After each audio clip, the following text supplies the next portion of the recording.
Hi, I'm Matt Waltz, And I'm Sal. and we're from My Darkest Days. And if you're not in the now, You're in the nothing. You guys are out on the big Nickelback tour.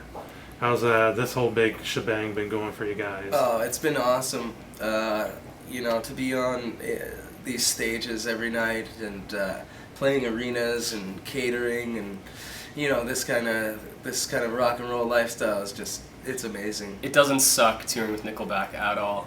It's so awesome. Yeah, I wouldn't imagine it would. No. Now, have you guys been getting any slack from some of the fans out there that are kind of... Recently, I've been kind of doing some research, and there's been a lot of... People seem not to like Nickelback. I love the guys. Great musicians, great performers. Have you guys had any slack from fans saying, why are you guys on the Nickelback tour? There was a few, I guess, but with anybody that's successful, there's always just as many people hating on them. Like Lady Gaga, she has tons of fans, and then she's got tons of people that don't like her either. I put a post about Madonna on her site when she did the Super Bowl thing, and I was like, she's 50 years old and still looks hot. And our page just got a bunch of haters hating on Madonna. And this is a girl that was she is like a pop icon. And, people hating on her for no reason.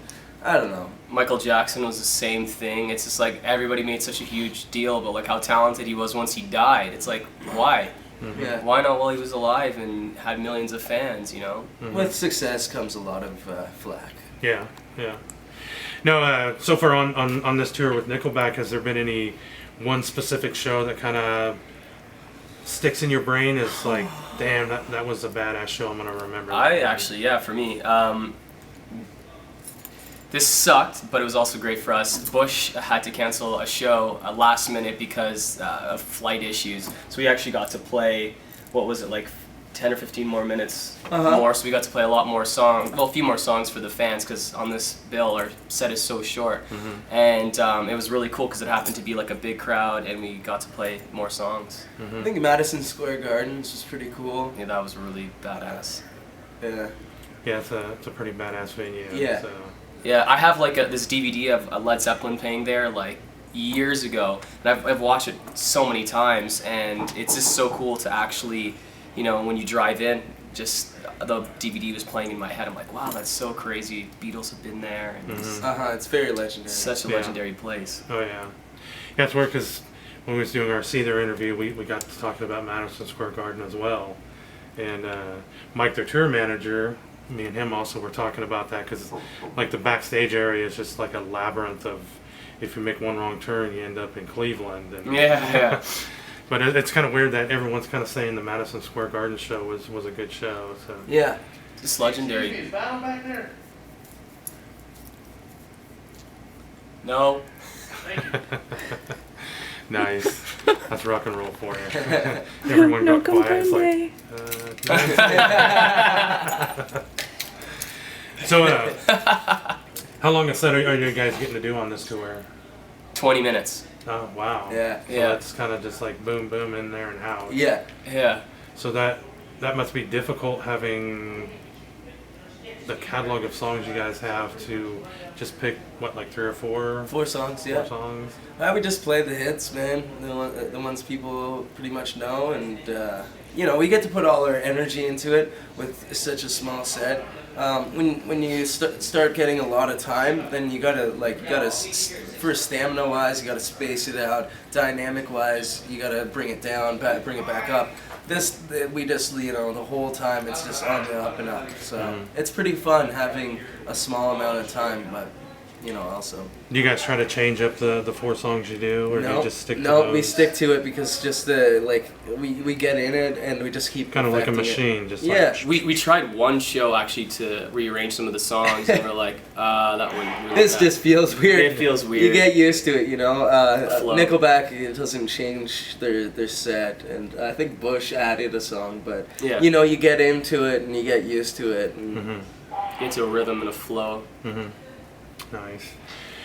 Now, let's talk about maybe some headlining dates with you guys. Is that something that the fans might see sometime soon? Yeah, hopefully after July. Yeah. I think we're gonna do some headlining dates and get out and do our own thing. get to play a full set. Yeah, exactly. We did a 2-week headline run before this tour, the Nickelback tour, and then we've been doing headline dates on our off days. On some days, like tomorrow in Kearney, Nebraska, we have a headline show. Oh, nice. And this tour has a day off, so we've been trying to throw them in when we can too. Does that kind of throw you guys off a little bit when you go and you play a full set and then you come back the next day and you do 20-minute set? Well, what throws us off is like this tour will have like 2 days in a row, and then we'll have our own headlining, and then they come back on. So like ours will be 4 in a row. So like tonight, like everybody's gonna be partying, and we're gonna have to keep it kind of down and like drink a bit, but drink a lot of water and stuff. We don't get totally sloshed tonight because we have a headlining show tomorrow. Whereas like the whole all the other bands will be just Hammered. partying Rubbing tonight. it in our face. Look at us. Suckers! Shut. Have fun in Kearney, asshole! So I take it the interaction between all the bands is a pretty good thing. It's, Yeah. Yeah. There's no hating on anybody. Oh god, no, we've all got along. It's a big family, man. It really is. It really, really is. Yeah. Everyone helps each other out, and you walk by somebody in the hall, everyone's high-fiving all the time. Yeah, it's pretty cool. Like, everybody's starting to get to know everybody. Yeah. Like the crew. Like, there's so many crew on this tour. I think Nickelback brings around 75 people. with them? their own. Yeah. So it's like Wow, that's it's tough massive. to get to know everybody, but now halfway through the tour, we've started to know everybody, and everybody helps everybody else out because we're the little guy, and we got a lot more problems, I guess, Yeah. going on than say Nickel. Yeah. Well, just on a smaller scale of problems. Everybody helps us out, and it's really cool. If our gear, like, we'll have like our gears like missing knobs and stuff, and one of Bush's techs is actually teching for us right now too. And he's like, dude, what the hell, you guys' amps are missing like 15 knobs, and this is broken, and that's broken. He said your cab like your pedals Yeah. looked like somebody was having a garage sale in the back of his amp because all his pedals are like all over the place and like all Nice. jimmy rigged together. That's so true too. Hey, but if it works for you, why change it? Yeah, it's true. That's every time I keep adding stuff. I've had this stuff for years, but I love it. So Let's talk a little bit about your guys' current record. Man, the artwork. Oh, you dig that? Yeah, quite interesting. Yeah. You guys seem to have a thing about the artwork for your guys' records. Tell me a little bit of how that whole thing came about. Well, there's a dude, his name's Zach Atkinson, and he actually works for a record company, and he's just a really, really talented artist. And I think while we were shooting the video for Casual Sex the day before, he just came in, and I think that was the first time we met him personally, and he just took a bunch of pictures of us in weird poses. He's like, hey, like, growl at me, and, open your mouth, and side profile. He's like, I'm going to make you into crazy caricatures, and we're going to do, like, this really cool vaudeville type theme to the record. And then he just showed us the artwork, and we were like, oh my god, this is incredible. It's like it's evil but still like tasteful and pretty cool. Like I like that kind of art where you like look at it and like it's really detailed, and you look at it as a whole, but then you can go in and see like little details in each spot. That's really cool when you can do that. It makes it more interesting. It's almost like here's at a whole, and then you focus in. You're like, oh, look at that little devil right there, like choking the other little devil, and like That's what I miss about vinyl is getting the big artwork. That's what I considered it, because that's why I loved vinyl. Is because you got you could hang it up. It was like a piece of art. Yeah, absolutely. Now it's like this. little CD. Yeah. And if you don't even have a CD, if you just digitally download it from iTunes or something, It's just not you'll the get a same. little thumbnail. So. Yeah. Yeah. But when I first saw that, I was just like intrigued because there's so much going on in that. But it's one picture, but there's chaos going on in the one picture. I just was drawn to it. We don't want him to work for anybody else because his art is so unique and like signature. It's just like It almost looks like Beauty and the Beast, and Yes. the monster is covering up Yeah. the girl's boobs. yeah, totally. Nice. So when you guys saw that, you knew that was going to be the only choice. Oh yeah. Yeah. Yeah. He definitely hit it out of the park with that. Yeah, home run. Yeah.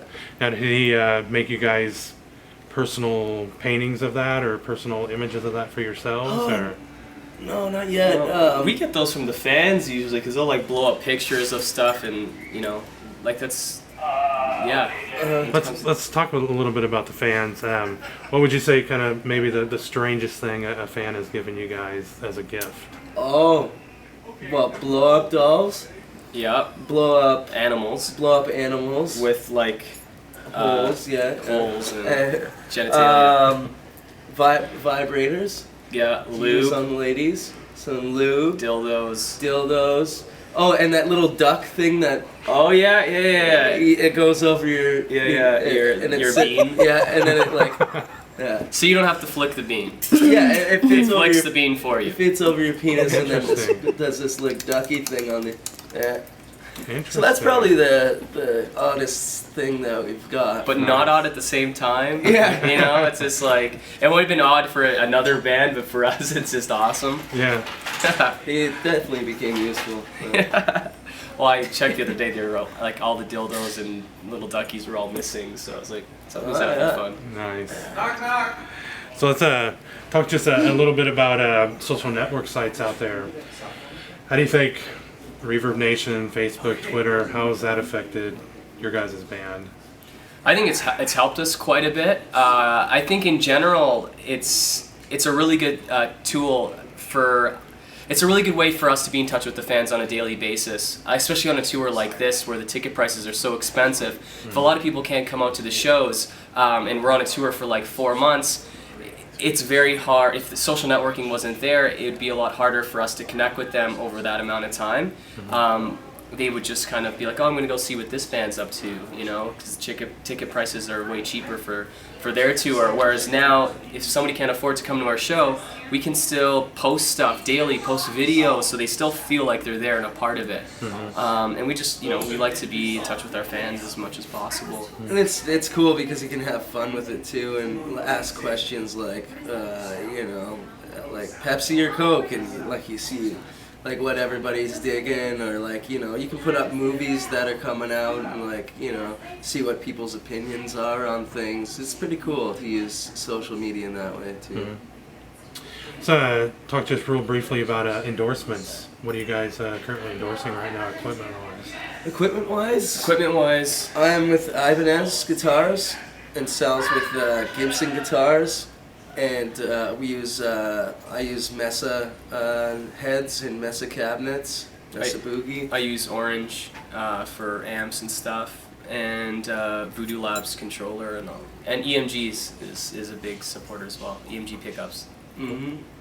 Yeah, and for drinking wise, we are sponsored by Jägermeister and Monster And Clear 10. and Clear Vodka. 10. And Monster. Yeah. when you put the Monster with the Jägermeister, it makes a very fantastic drink. A Jägerman. Is that a word you guys created? Jägerman? Yeah, yeah. I think we just did. Yeah, there we go. Sweet, and we have it documented on There on you film, go. so sweet. So when it gets put in Wikipedia, Yeah. you guys get the credit for Yeah. it. Get some publishing royalties on that. There you go. Nice. Well, guys, I think that covered just about everything. Thanks for taking time to talk with us today. Thank Thank you. you. Really, really appreciate it. Anytime.